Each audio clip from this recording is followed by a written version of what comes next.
Good morning, Mosaicans. As some of you may know, my name is Deanna Leary, and I have been going to this congregation for a few years now. I even recently became a member. To be honest, it's probably my best long term relationship on record. What some of you may also know is that I am a practicing pagan. Practicing. Isn't that a funny word for that? When I was younger, it just didn't make sense to me. Like, aren't you just something when it came to categories? Why would you need to practice when you just know? Even though I now understand what that phrase actually means, I think a part of me still thinks that way. I stand virtually in front of all of you, and I wish I could say that I felt more sure of myself in my spiritual journey, but I know that I am a practicing pagan.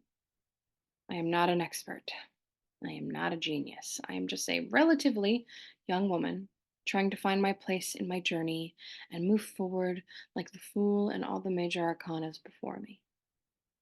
So while I cannot give expert advice, I can tell you a story about a journey, a part of my journey, and the steps that I've recently made. So let's begin. For as long as I've been able to remember, one of my least favorite phrases in the world is, "You'll just know." When was the moment I found the person I was supposed to spend the rest of my life with? You'll just know. When was the moment that I should stray away from a particular life path? You'll just know. What card should I select from a shuffled deck? You'll just know. It feels like so many crossroads in my life have been tainted by those words. I'm not sure I've ever just known. When I think about something, I'm pretty sure the majority of the population would actually categorize it as overthinking. At some point, there's a high likelihood I overthink my overthoughts, and then I'm in a deep hole in my brain with no foreseeable solution trying to climb up the same footholds that I fell from. In short, I think my intuition is broken. I've thought that for a couple years now. My brain is just too loud. I've always been this way. I can remember being a kid sitting on the church pew, wondering when people figured out how often they're supposed to put their hands up and sway to the hymns. How often was too often? I wanted it to look authentic, but also if I did it too often, it would look like it was a default motion, which completely robs it of its impact. If I never do it, am I not at all affected by this music that's moving everyone else to praise? If I were to strike a middle ground, how do I time it out? Should I just wait until the middle of the song or pick lyrics that are particularly pretty or moving? I compromised and I swayed my body while trying to look moved while I sang along and mostly didn't smile. Because, of course, being mindful and authentic was serious business. When I came out as a teen and stopped trying to force myself to be Christian, I thought that the feeling would stop. I'd made it out of the thing that I'd heard so many people in the mainstream pagan circles blame for all of their spiritual issues. And almost immediately, I fell back into love with divination. I remember doing it a little bit as a kid, using my mom's stuff. I really liked the pendulum. Like I'd watch it swing around before it landed on a spot on the cloth, and it was always so satisfying to watch. But as an adult, I felt very drawn to tarot. The cards satisfied both my psychology brain and my spiritual brain. Symbolism holds a high place in my brain, and seeing the possible paths within them, it causes me a great joy. I did begin to see a problem, though. When I wondered where in the deck to pull a card from and when to stop shuffling, when I asked people about how they knew, they said, "I would just know." Oh, phrase. I've been told I was a curious child. I've always wanted to know why. Not in that annoying way that people sometimes do, where they ask why over and over again until you run out of the ability to actually answer the question. I always hate when people do that. No, I want to understand why the world is the way it is. That curiosity is an undercurrent to every thought I have. Being told I already have the answer doesn't make any sense because if I already have it, then why am I asking the question? Is the answer really that unique? Or are there trends to it? Overlapping themes, maybe. So while planning this sermon, I did one of my favorite things. I asked some questions. I think it's not a controversial statement to state that everyone has intuition. We may not have the same verbiage to describe it or the same kind of interactions with it, but we all feel it. So, if there are trends or overlapping themes, I knew that asking questions would be a viable way to piece them together. So, I created a survey and I sent it out to some of my friends to ask them about their relationship with their intuition and how it influenced their spiritual practice. Two that answered were pagan, one did not specify, and one is Christian. Of the four, only two of them have previously struggled with their intuition. Not looking good for me so far. Of those two, one of them said that they found their solution in relying on others to connect. They also indicated that a lot of their spiritual practice doesn't involve intuition, a path that I genuinely hadn't thought about, actually. The other person who had previously struggled with their intuition stated, and I quote, I sometimes struggle with it, but find if I do not listen, I make the wrong choice or take the wrong path. This retroactive clarity approach could be an option as well. So, two possible methods here: relying on the insight of others to help aid in connecting the dots, and using the aftermath to deduce what is working. When I asked the participants to describe what intuition felt like to them, I got a confounding variety in the answers. The Christian person said, something I inherently feel in my chest or my soul, even without knowing the answer in my mind. The person with an unspecified spiritual affiliation described it as, I quote, a tingle down my back. One of the pagans described it as an inner guide, while the other said it was a feeling of heat and heaviness. So here's what we've got: feeling in the chest, a tingle down the back, an inner guide, or a feeling of heat and heaviness. I definitely stand behind what I said when I called it a confounding variety of answers. At this point in the process, I'll admit I was getting a bit frustrated. The same tarot cards that I'd seen as a window showing paths just seemed like gobbledygook. On one particularly frustrating evening, I sat in a room with my mother and a close friend of ours, just glaring at my divination tools. They both had the bravery to tell me they thought I was overthinking it. Overthinking it? First of all, rude. Second of all, accurate. I responded by essentially telling them that I was incapable of an absence of thought, so to imply that that was the solution was completely pointless. I left that conversation feeling the most frustrated I'd felt during all of my years of reflecting on the subject. Felt like I'd hit some weird impasse. How do I think without thinking? How do I intuit? Had I ever known? Had I ever been good at it? After some venting to friends and a short break, I decided my best course of action was to strip it all down to its barest parts. When I was trying to drop cards, what was I thinking about? What was I feeling? I had thought so much about what intuition was and how to spot it and hone it that I'd completely neglected what had been sitting right in front of me.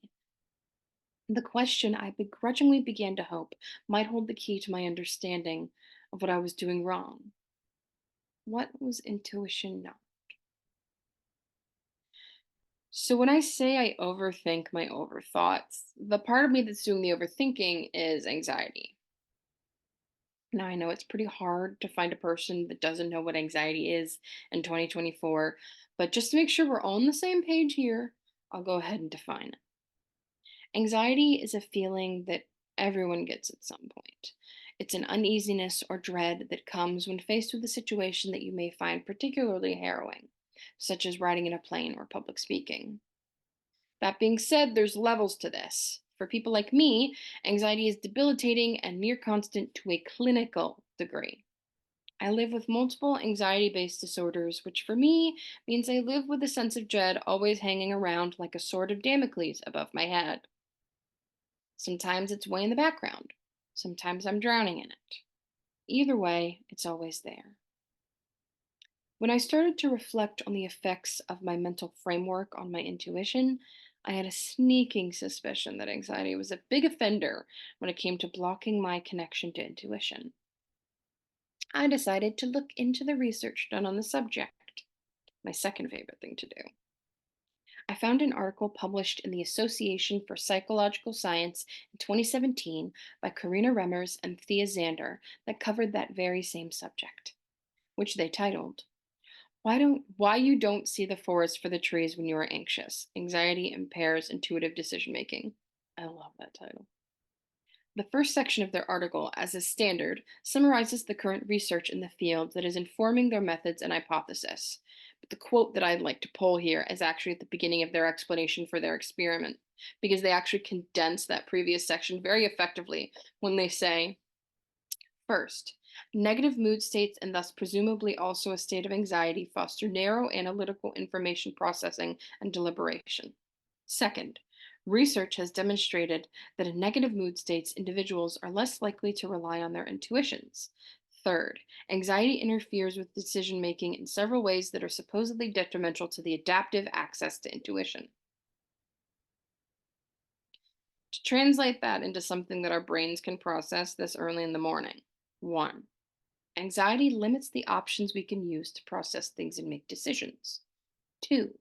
Research shows that people that are anxious are less likely to use their intuition. And 3. Anxiety fundamentally messes up with our decision making because we end up having trouble sorting out the important information from the irrelevant information. So, this article meant that my assumption was confirmed. Anxiety interferes with intuition. Now I know. Now what? The now what is that I had to confront all of the gobbledygook in my brain that was making up the rest of the noise.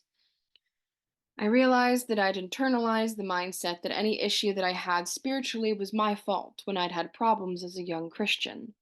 That had been triggered when I'd had some feedback a few weeks ago, but I think it had been triggered for a while.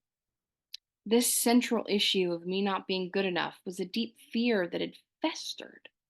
It was exacerbated by the nature of my practice, because here's something about how I practice paganism. I'm a solo practitioner that doesn't follow a specific pagan creed, and I don't do many of the traditional things associated with pagan practice. That's a great recipe for imposter syndrome. Because not practicing often and only practicing in a way that is expected to yield results, the divination, it puts a lot of pressure on something that was supposed to be enriching. Figuring all of that out helped me clear out a lot of my gunk. So I decided my next course of action was to recall times I'd felt connected to my intuition. Finally, something joy bringing. I'd asked others in that survey earlier, but what did intuition felt like for me? What made it different than what I'd been experiencing lately? Going back in my mind, I thought of two things: a visualization that I felt, and a memory. When I felt connected to my intuition, it almost felt like everything was connected, almost as if by these strings. Everything flowed together and flowed in a way that to the untrained eye looked like chaos, but instead was its own complex vibrating song. The golden threads show a significance in everything, a significance that sits in me and in all of you. It's in the ground and the air and the trees and every choice that's made. The golden threads are the reason that the UU principle I may hold closest to my heart is the seventh: respect for the interdependent web of all existence of which we are a part. The second thing I thought of was a memory.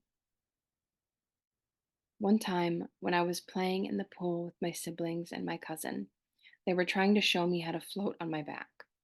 I kept trying for what felt like forever, but I couldn't relax enough to fully lay back into the water.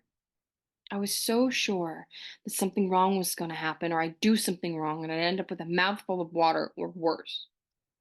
I'm pretty sure it was my cousin that said that my problem was I was trying to make something happen. He said all I had to do was lay back and let myself float. I got closer and closer to laying back, and eventually I did it. It felt better than floating. It felt like the water did something magnificent, and I just got to be there to feel it. felt like magic. Now, I wish I could say intellectually understanding something was enough for it to be accepted and fixed. Alas, we are the flesh sacks on planet Earth, and it's more complicated than that. 2 months ago, when I spoke for all of you, I told you that the annoying thing about shadow work is that it doesn't ever really stop. For once, I'm annoyed about being right, but I feel really hopeful. A week or so ago, I was able to pull cards without feeling doubt for the first time in years. I felt closer to the connection that I used to feel. I am on the right path. I know I will possibly have to redo a lot of these steps at some point, but that's okay. I think the beautiful golden threads will be waiting for me to remember again when I get lost in the overthinking of my overthoughts, and they will shine beautifully when I make my way back. I'm sure it'll be a lovely sight. Blessed be.